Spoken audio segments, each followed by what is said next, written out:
So today I want to talk a little bit about what it takes to restore a classic muscle car. A lot of things that people may not take into consideration in a build when they say they want their dream car and they're looking to buy it cheap. So when we take into consideration a Trans Am like this,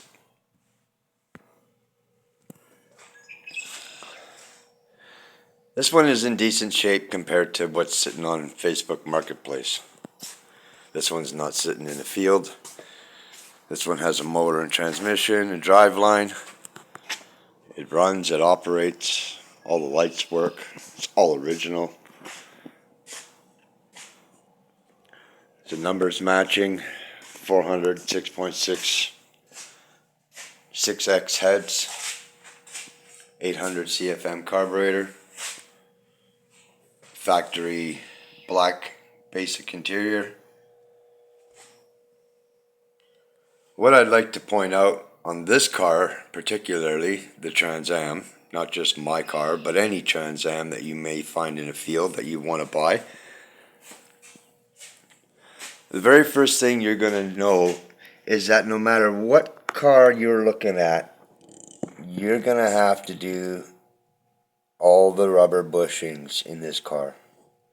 That's motor mounts, leaf spring pads, upper and lower control arms, ball joints, all of that rubber stuff, sway bars,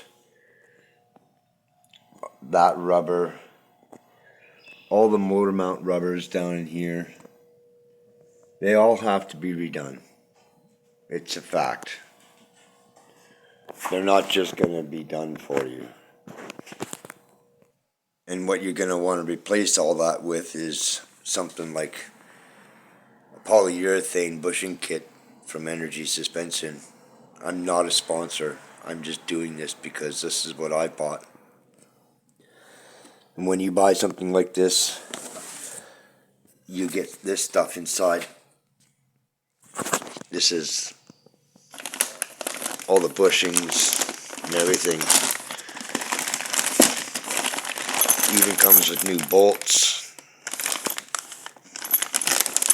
all the washers, all the the sheeting, all the caps, all the body mounts. Comes with everything. So to start, if you want to build a Firebird or a Trans Am and you want to do it from something that you find on Facebook Marketplace, this is going to be the first thing that you buy. A long time ago, I had a 1977 Trans Am Firebird. Somebody had pulled out the 400 and put a 350 in it. It was a red interior, not like this one. And I drove that car for 7 years. It was great. I loved it. And one day I wanted to repair it.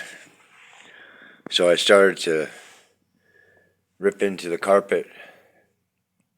And I lifted up that mat that I'm pointing out right here. I lifted up the carpet right there. And I could see the ground. I could see the header collector. I could see the grass. And then down in behind the seat here on the floor, I could see the ground and the grass. I could stand in my car with my feet on the ground. And that's when I lost all hope. I thought, geez, this is terrible. I already know floor pans are a big thing. So I took the challenge on and I went and got myself some equipment. I got a welding machine and grinder and jack stands, and I built myself a shop in my backyard. It was a 12 by 24 foot floor with a 22 foot long awning over it. And I put my Trans Am in there, I put it up on jack stands, and I proceeded to start to cut the car apart. I even went as far as buying a parts car, renting a U-Haul in a trailer and going and getting the parts car. And I brought it home, and I was going to do a chop job. I was going to pull the floor out of that donor car, which was running, and I bought a 1980 Firebird Esprit, and it was running, and I drove it into my backyard, and I proceeded to strip it down because I was thinking wrong, and I was going to fix my Trans Am because it was black, and the 80 Firebird was white. So I saved all the good interior parts because they both had a red interior. And I proceeded to cut the rear quarters off of the car. I took the trunk lid off, I took the rear bumper off, the tail lights out, I cut the rear quarters off the car, I cut the inner quarters out. And it became a job that was just so enormous, I was just overwhelmed. I ended up losing my job. I ended up losing my rental property that I was living in. The owner sold the house. The guy who bought the lot knocked it down and put up his own house. And I had to get rid of the Trans Am. I had to get rid of all of my tools. I had to get rid of my shop. I had to do all of that tearing down of everything that I had built up. And I lost it all. I moved into a little room in my friend's apartment, and I had nothing. And then one day, I happened to meet a girl online, and we were talking for a long, long time. Before we met, we ended up buying this car together, this one you're looking at. And it was in rough shape running wise. I had to rebuild the carburetor, I had to put a battery in it, I had to do an oil change, spark plugs, I had to do the distributor cap, power steering pump, brake master cylinder, but it was running. I got it running and I drove it for 2.5 years. And then I had to park it. And it's been sitting right here ever since. And me and that girl, we've been together now for almost 8 years, I think it is. And what we've been doing is, since I had already taken steps to having a new motor made for my black Trans Am, I kept my motor, I got rid of the Trans Am, and slowly we've been collecting parts. One of which is what I just showed you, is the energy suspension polyurethane bushing kit. I have the motor mounts, I have the transmission mount, I have everything. I even have a giant 1-inch rear sway bar on top of air ride shocks and bump stops. In fact, up there you'll see my carpet that just came in last week. That's my black molded mass backing Essex extra thick carpet with 40% extra thread count and a set of 1 5/8 hooker headers above that. Inside this box right here, I have the dust cover for my transmission. This is a die-cast dust cover for a 700 R4 K case from a truck, made to fit my Trans Am. And right there is my quick fuel carburetor.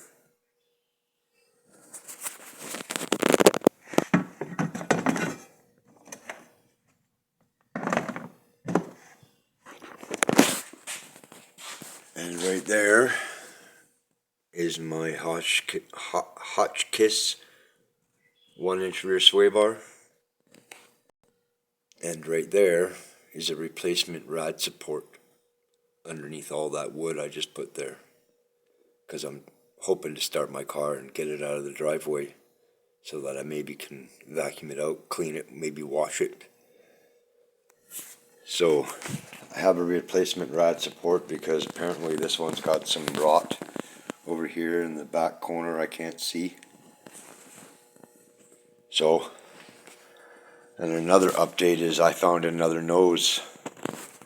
I don't have to use this one or put any work into it. I can just take it off, put it in the corner, put the other one on, which has no damage like this in it. I can't exactly show you how bad this is. No, there you go. That's kind of better. If I could show you with a straight edge how deep those cracks are, you wouldn't believe it. So I actually was able to find a new nose for this. So I have a replacement for that, which is good. And so I do have an awful lot of parts for this car. I just don't have one category yet. So, meaning I don't have my shocks and springs for the front, but I have all the bushings. So no need to take that apart until I got the shocks and springs. I don't have my fans because I'm going with an aluminum rad twin fans. So there's no need to take this car apart yet until such times as I've got my new motor dynoed and complete, because I still have to finish that and do a whole bunch of other stuff.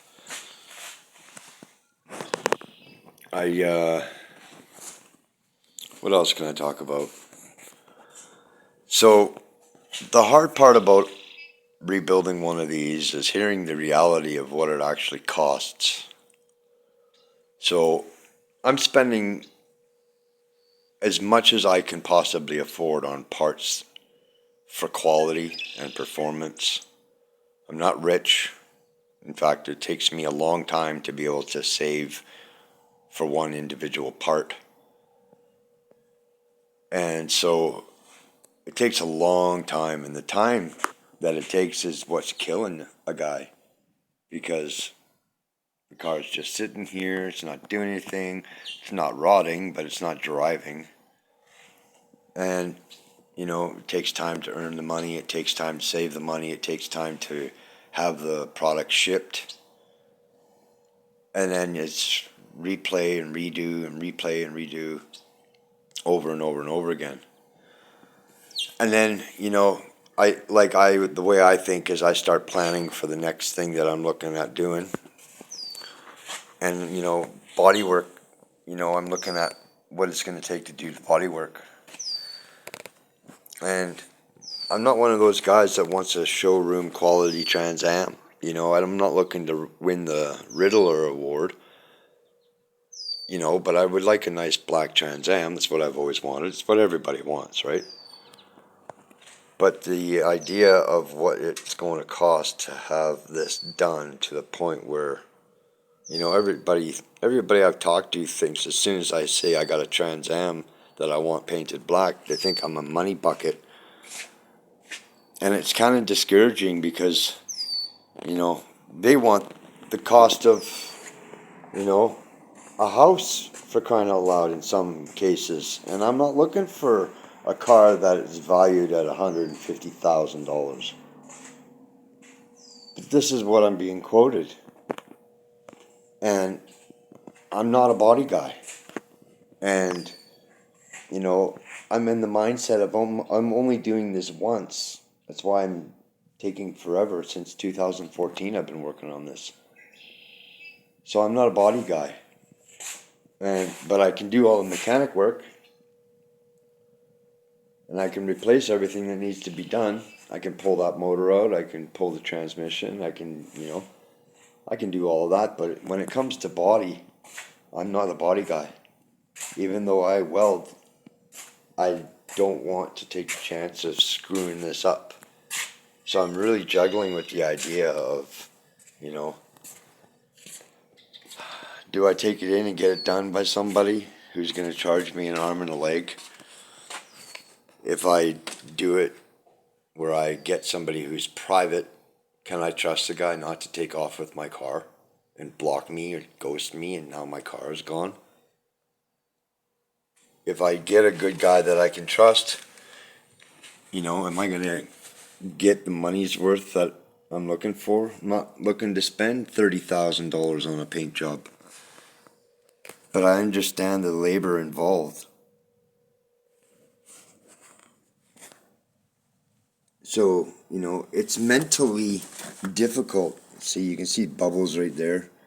It's mentally difficult to take a car like this and be your average guy that isn't a major YouTuber, doesn't make a ton of money.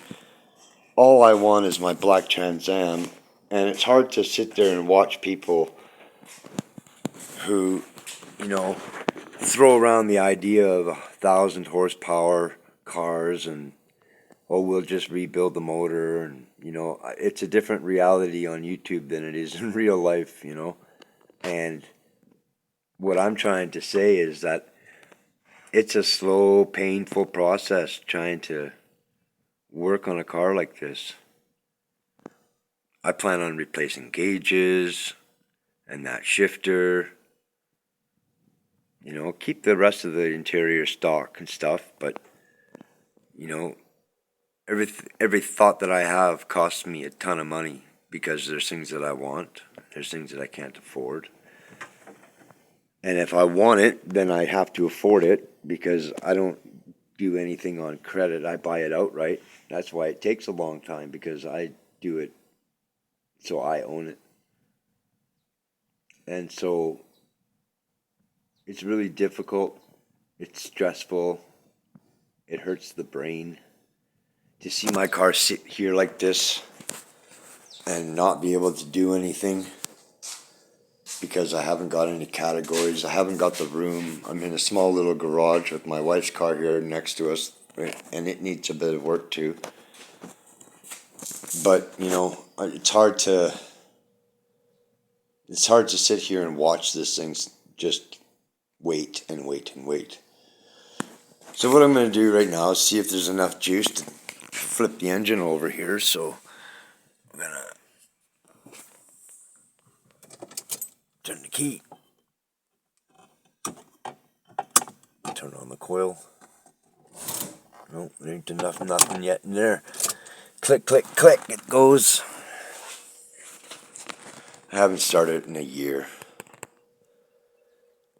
But the update is that I've got a new nose. I've got the carburetor and the transmission dust cover. I got the carpet and I got the headers. I got the rad support over there. I got a bunch of big parts to the puzzle, but none yet enough to throw a wrench at this car because I'm financially not ready to yet. I'm scared, to be honest. I'm scared.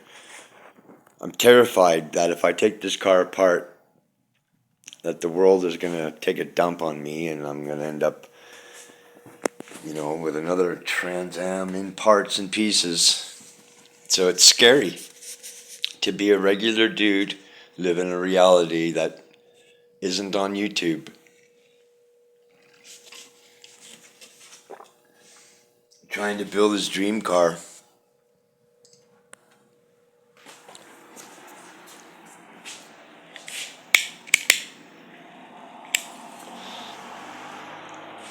And I'm not one of those people that can just write a check for $120,000 to some classic car restoration place.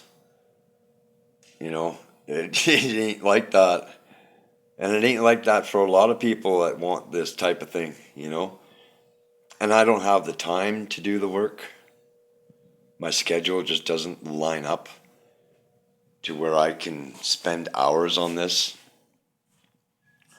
I'm going to end up having to do that, make some time for this, and start taking it apart one day.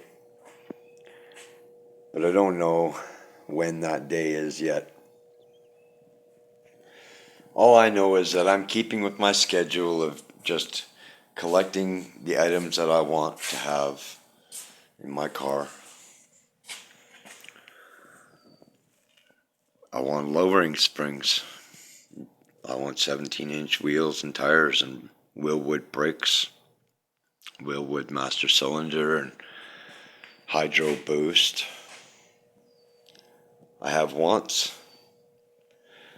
And the only way that I can fulfill those wants is that I have to take care of my needs first, which is an agreement that I made with my wife. Nothing gets spent on this car until all of our bills are paid and caught up with and we don't owe anything. Then I can save a little bit of money. And that is hard to do. It is hard to do. To live your life where everything is on you.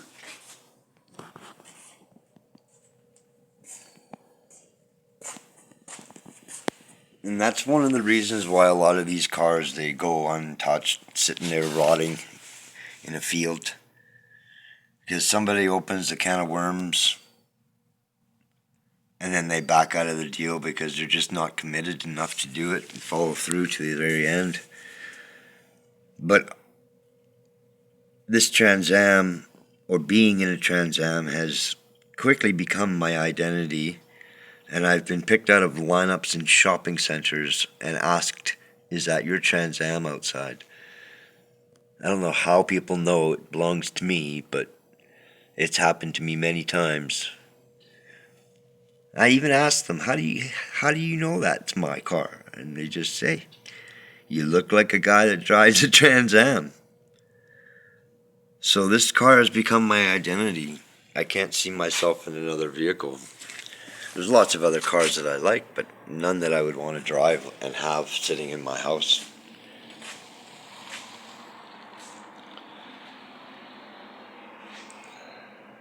This glass says 1985 on it somewhere.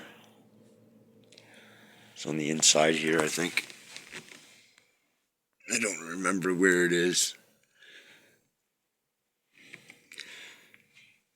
It needs a new headliner. It's all falling down over there. I'm not going to do anything to the dash or the console or the door panels or anything like that. I'm even considering keeping the back seat. I've thought about a roll cage. I've thought about how much room I've got in here to put one in it. With these door panels, putting a pole down there for the front pipe, it's just not a lot of room to run a pipe down there. So I thought about probably not putting a roll cage in it. I think the subframe connectors that I'm going to get from Global West, they will be sufficient enough with that huge red bar up here. This thing is really stiff. Stiffens up the car a lot. You know, so it's going to take me more time before I throw another wrench at this car. But, you know, that's what I wanted to talk about today is if you're building a Trans Am or you're building a car that you got your heart set on, that it's an absolute, you're going to have it one day. Well, just keep at it, one day at a time, one piece at a time, and build what you want. Because the idea of me taking apart this all original numbers matching car is painful for me, but I've only got one, and it has everything I want in it. It doesn't have AC, it has sunroof, black interior. Those are some of the things that I really, really wanted in my original plan to have a Trans Am. My original one was red interior, no sunroof, and it had AC. But now that I got this, it's one major step to having exactly the car that I want.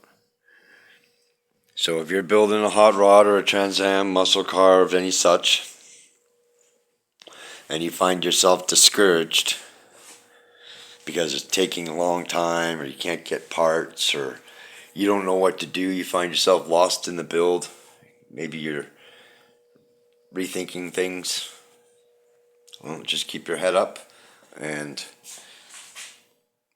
keep pressing on. One day you'll get what you wanted.